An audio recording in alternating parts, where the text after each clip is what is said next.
Hello दोस्तों, स्वागत है आपके अपने YouTube channel BK physics master में। हाजिर हूँ क्लास वारा फिजिक्स का एक बहुत ही महत्वपूर्ण क्वेश्चन यानी कह सकते हैं डेरिवेशन लेकर, जो यूपी बोर्ड 2024 के लिए बहुत ही important very very important question होगा। आज हम बात करने वाले हैं पतले लेंस द्वारा प्रकाश के अपवर्तन का सूत्र, जिसे हम लेंस मेकर सूत्र भी कहते हैं। और इस दो कंडीशन में निकाला जाता है, जब लेंस के दोनों ओर माध्यम समान हो, और दूसरा होता है जब लेंस के दोनों ओर माध्यम भिन्न भिन्न हो। तो आज हम बात करेंगे जब लेंस के दोनों ओर माध्यम समान हो तब लेंस मेकर का सूत्र निकालेंगे। तो वीडियो को पूरा जरूर देखिएगा। अगर आपको यूपी बोर्ड में अच्छे नंबर चाहिए तो बिल्कुल पूरा जरूर देखिएगा। पसंद आए तो लाइक और चैनल को भी सब्सक्राइब करना ना भूलिएगा। तो चलिए देखते हैं कि जब लेंस के दोनों ओर माध्यम समान हो तो लेंस मेकर का सूत्र देखते हैं।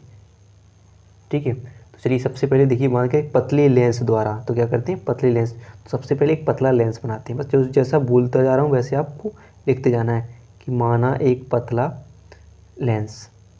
ठीक है, एक पतला लेंस बना लेते हैं। ये हो गया आपका पतला लेंस। ठीक है, माना एक पतला लेंस एल है, जिसको नाम दे देते हैं, हम कोई नाम दे देते हैं एल।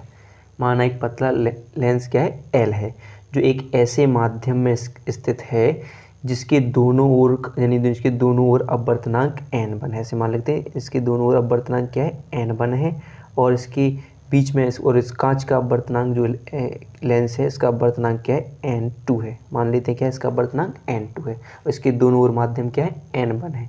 और इसकी एक मुख अक्ष पर रेखा, ये क्या होती है, लेंस की मुख अक्ष होती है, जो सीधी रेखा या क्या होती है, मुख अक्ष होती है। तो हमने क्या लिख लिया कि माना एक पतला लेंस L है और एक ऐसे माध्यम में स्थित है जिसके दोनों ओर अपवर्तनांक क्या है, n1 है, तथा लेंस का अपवर्तनांक क्या है, n2 है। और इस लेंस की मोटाई की बात की जाए तो क्या है, मोटाई क्या है, t है। लेंस कैसा है, कितनी मोटाई का है, t मोटाई का है। तो लेंस की मोटाई क्या है, t है। और लेंस के दो पृष्ठ होते हैं, देखो पढ़ा है कि लेंस के कितने पृष्ठ होते हैं, दो, एक P1 और P2 दो पृष्ठ हैं। एक ये पहला पृष्ठ हो गया, ये दूसरा पृष्ठ हो गया। लेंस के कितने पृष्ठ हो गए, दो। तो क्या पढ़ लिया हमने, माना एक पतला लेंस L है जो ऐसे माध्यम में स्थित है जिसकी अपवर्तनांक n1 तथा लेंस का अपवर्तनांक क्या है, n2 है, और इसकी मोटाई कितनी है, t है, और इसके दो पृष्ठ P1 व P2 है। इसके दो पृष्ठ हैं P1 और P2 है, तथा दोनों पृष्ठों की वक्रता त्रिज्याएं क्या है, इसकी r1 और इसकी क्या है, r2 है। दोनों पृष्ठों की वक्रता त्रिज्याएं क्या है, r1 व r2 है। अब देखिए लेंस की जो एक है पूरी सीधी रेखा, हम बता दोगे लेंस की है मुख अक्ष है। तो लेंस की मुख अक्ष पर हुई, लेंस की जगह है मुख अक्ष पर एक बिंदु वस्तु ओ रखी है। मान लीजिए कहीं किसी जगह पर एक बिंदु वस्तु या क्या रखते हैं, ओ रखते हैं, जिसकी क्या है, प्रथम पृष्ठ यानी पहले पृष्ठ से दूरी कितनी दूरी पर रखी है, u दूरी है। कितनी है, प्रथम पृष्ठ से दूरी कितनी है उसकी, u है। क्या कर लिया कि माना एक वस्तु कैसी रखी, कि माना लेंस के मुख अक्ष पर एक बिंदु वस्तु ओ रखी है जिसके पृष्ठ पहले पृष्ठ से प्रथम पृष्ठ यानी P1 से दूरी क्या है, u है। ठीक है, u है दूरी पर, यानी u दूरी पर रखी हुई है। अब जिसका प्रतिबिंब, अब जैसे मान सकते हैं कि अगर इस वस्तु से जो चलने वाली प्रकाश किरणें, कितने प्रकाश किरण चलेंगी, दो प्रकाश किरण चलेंगी। पहली किरण तो चली जाएगी इस मुख अक्ष के समांतर सीधी चली जाएगी, और दूसरी किरण पृष्ठ ए यानी कोई नाम देते हैं यहाँ पर, एक पृष्ठ ए पर यानी लेंस पर टकराती है, और पृष्ठ ए पर क्या टकराने पर क्या हो जाती है, अपवर्तित हो जाती है। यानी किरण विरल माध्यम से एक सघन माध्यम में जाती है, और सघन माध्यम से क्या होती है, विचलित हो जाती है, यानी पर अपवर्तन हो जाता है इसका। तो अपवर्तित होकर लेंस के दूसरी ओर चली जाती है, यानी लेंस के दूसरी ओर चली जाती है, जहाँ पर एक बिंदु कहाँ पर मिलती है, जो I डैश पर मिलती है, जहाँ वह वस्तु O का प्रतिबिंब होता है, यानी वास्तविक प्रतिबिंब होता है। तो जिसका है वस्तु O का प्रतिबिंब लेंस की दूसरी ओर कहाँ पर बनता है, I डैश पर बनता है। ठीक है, इतना हो जाएगा। क्या क्या पढ़ लिया कि माना एक पतला लेंस L है जो ऐसे माध्यम में स्थित है जिसके अपवर्तनांक n1 व n2 है, तथा इसका अपवर्तनांक क्या है, n है, और जो जिसकी मोटाई t है, जिसके दो पृष्ठ P1 व P2 हैं, और इसकी मुख अक्ष पर क्या है, लेंस की मुख अक्ष पर एक बिंदु वस्तु यानी पृष्ठ किसके सामने, पृष्ठ P1 के सामने मुख अक्ष पर एक बिंदु वस्तु O कितनी दूरी पर रखी, u दूरी पर रखी हुई है, जिससे चलने वाली प्रकाश किरण लेंस से अपवर्तन के पश्चात लेंस की दूसरी ओर क्या बनाती है, I डैश पर बिंदु वस्तुओं का प्रतिबिंब बनाती है। इतना आपको लिखते जाना है। ठीक है, जिसकी पृष्ठ ए से यानी पहले पृष्ठ यानी P1 से दूरी कितनी है उसकी, P1 से दूरी मान लेते हैं V' है। किसकी दूरी किस पहले पृष्ठ के कारण बात कर रहे हैं, तो पहले इस पृष्ठ के कारण I' तक की दूरी क्या है, V' है। इतना क्लियर हो जाएगा।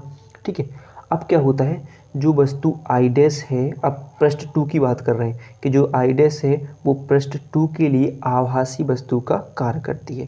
तो जब ये क्या करेगी, आभासी वस्तु का कार्य करेंगे, तो इससे जो प्रकाश किरण जो पृष्ठ 2 से जो किरणें आएंगी, तो क्या होगा, इसका जो किरण आएगी तो इसका आभासी वस्तु का प्रतिबिंब पृष्ठ 2 के सामने ही कहाँ पर बनता है, I पर बनता है। कहाँ पर बनता है, I पर बनता है। यानी जो क्या होगा, एक पृष्ठ 2 के लिए I' क्या कर रही है, एक आभासी वस्तु का कार्य करती है, जिसका प्रतिबिंब उसी के सामने जब होता है कि पृष्ठ 2 के सामने कहाँ पर बनता है, I पर बनता है। जिसकी दूरी की बात की जाए तो पृष्ठ P2 से दूरी क्या है, इसकी क्या है, V है। क्या है, V है। और वस्तु की दूरी, आभासी वस्तु की दूरी की बात की जाए तो पृष्ठ कितनी हो जाएगी, V' माइनस की T। अब ये क्यों दूरी है, तो देखिए यहाँ से हमने क्या किया कि जो V' है इसमें से पृष्ठ T यानी T मोटाई, इसकी मोटाई को हम क्या कर देंगे, माइनस कर देंगे। किससे, वस्तु की जो दूरी है, यहाँ पर जो आभासी वस्तु की दूरी V' है उसमें से T मोटाई को माइनस कर देंगे, दूरी क्या हो जाएगी, V माइनस T हो जाएगी।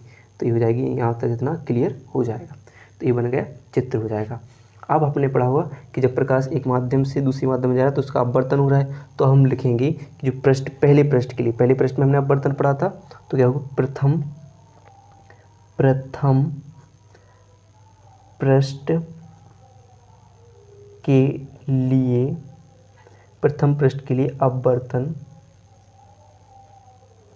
पृष्ठ के लिए अपवर्तन के सूत्र से।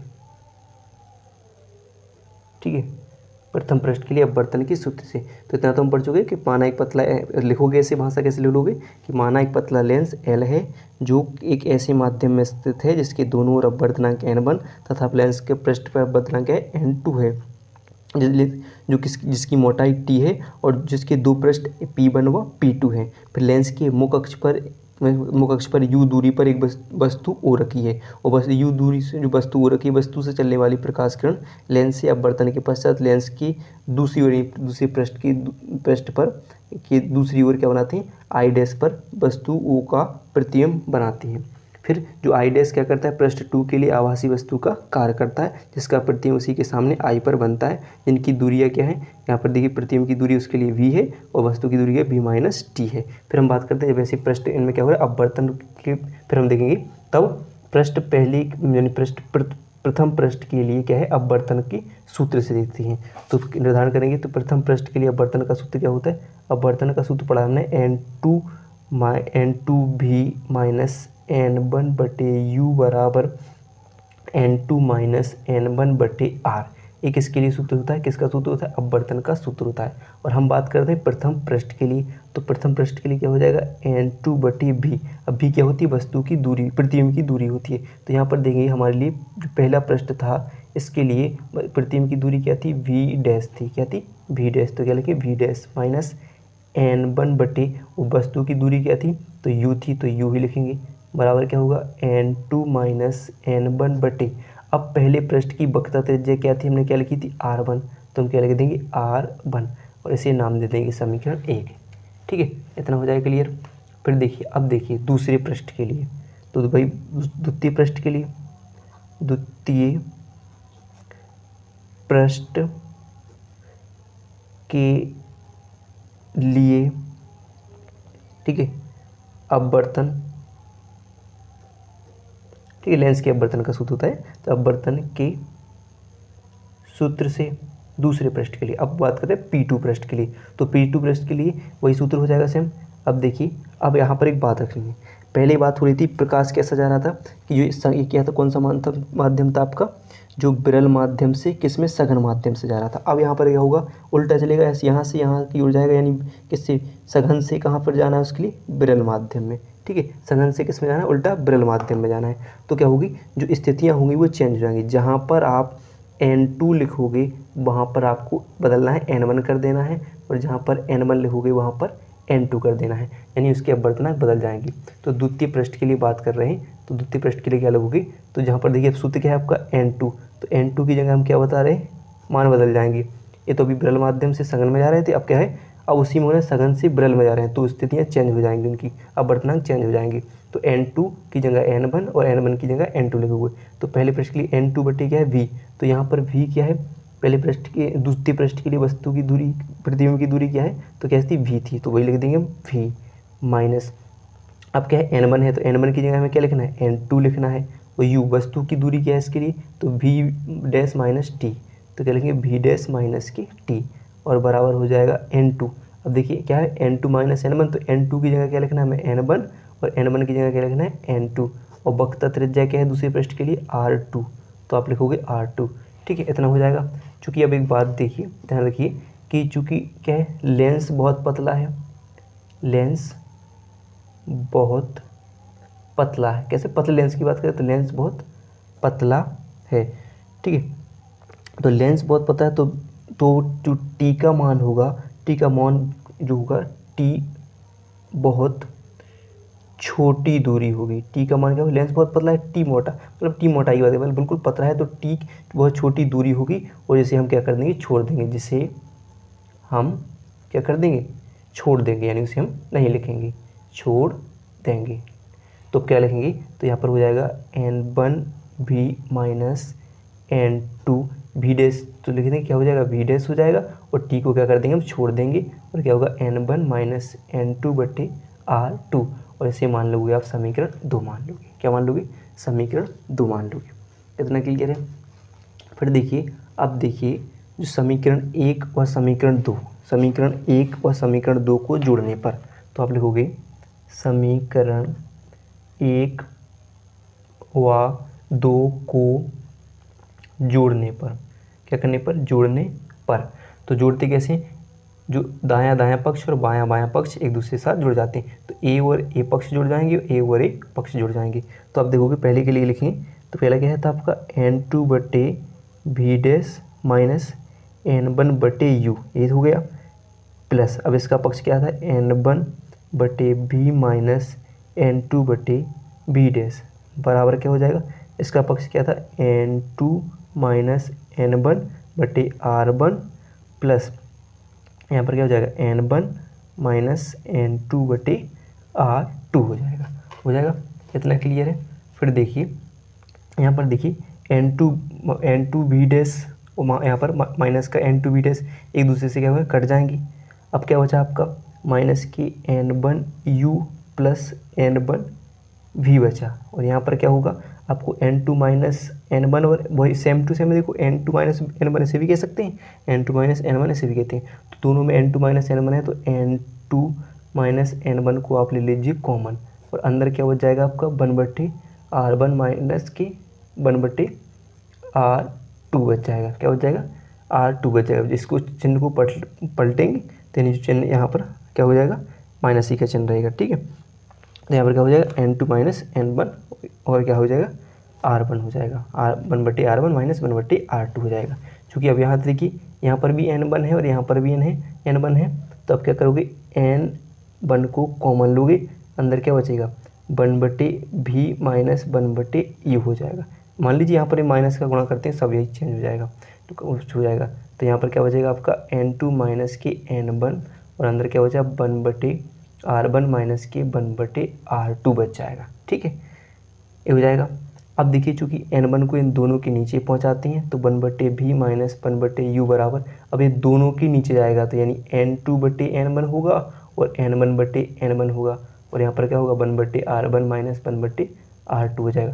n1 से n1 कट जाएगा, तो क्या बचेगा आपका n2/n1, क्या बचेगा n2/n1 माइनस क्या बचेगा 1, और यहाँ पर बचेगा 1/r1 माइनस के 1/r2 बच जाएगा। ठीक है, और यहाँ पर होगा 1/v माइनस के 1/u हो जाएगा।